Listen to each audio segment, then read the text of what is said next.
प्रभु र प्रभुमाथि विश्वास गर्ने तीनजना विश्वासीहरू सँगै जीवन जिउनुहुन्थ्यो, प्रभुको साथसाथ हिँड्नुहुन्थ्यो र काम गर्नुहुन्थ्यो। तर एक दिन यस्तो दिन पनि आयो कि प्रभुसँग चाहिँ केही पनि थिएन। यस कारण प्रभु येशूले मन हृदय जाँच्ने हिसाबले पनि उहाँले एक दिन यसो भन्नुभयो, हेर साथीहरू, मसँग त केही पनि छैन, अनि मसँग केही नभइसकेपछि तिमीहरूले पनि म केही दिन सक्दिनँ, तिमीहरू के गर्छौ त भनेर प्रभु येशूले भन्नुभएपछि एकजनाले भन्यो र मनमा सोच्यो पहिला, प्रभुसँग त केही छैन र के हामीले दिन पनि सक्नुहुन्न, म त जिउन सक्दिनँ, म जान्छु।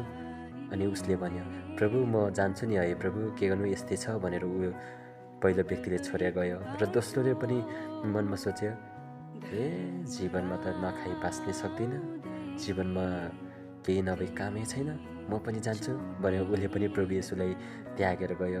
र अन्त्यमा एउटा व्यक्ति चाहिँ रोइरह्यो।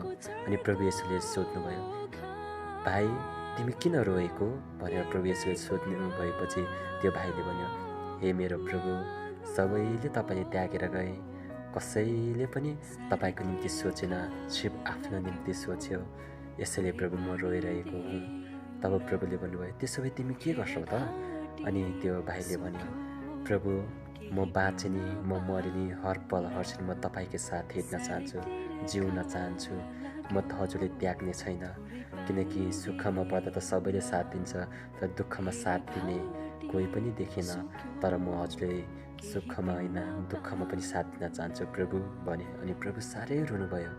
आज संसारमा धेरै मानिसहरू यस्तो छन् जो व्यक्तिहरू चाहिँ पैसा पाउँदा सुख पाउँदा प्रभुले साथ दिन्छ, तर जब दुःख पर्छ तब प्रभुले त्यागिदिन्छन्। तर हामी त्यस्तो कहिले पनि बन्नु हुँदैन।